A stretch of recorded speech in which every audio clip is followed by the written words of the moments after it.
Why do we think engineering is a more respectable profession? As the second Aga Khan Education Conference continued this Tuesday, the focus was how teachers can educate dynamic learners using a 21st century curriculum.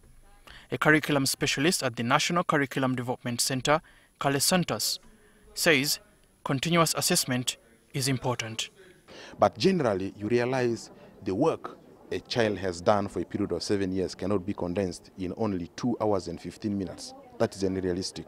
But you bring in exam and say a child who was doing very well in primary 1 up primary 6, then when examination comes, depending on circumstances where he was, that he has failed. Currently, Uganda has 45 government-aided teacher colleges and 7 that are privately owned. However, it's the reverse for learners. Private schools are more than government-aided schools. A teacher is about the only person and resource that we have in many of our institutions. And if the teacher is not able to address matters of gender, then you will have children going through a whole system of education, completely oblivious of what opportunities are available to them, the kinds of gifts and talents they have.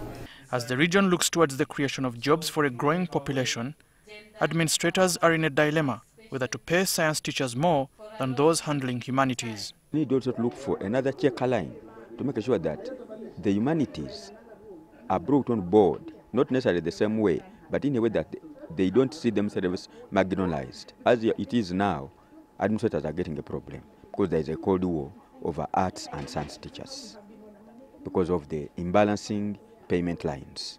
We do need affirmative because we are a bit low based on the development agenda of our countries.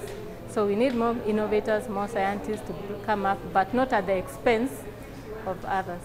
For so many years, the education system has previously focused on only learners. This time round, stakeholders are trying to rethink the process to provide a solution to the root cause of the problem.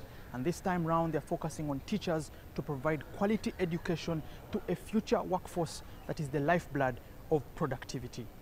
Andrew Nitwe, NTV, Kampala.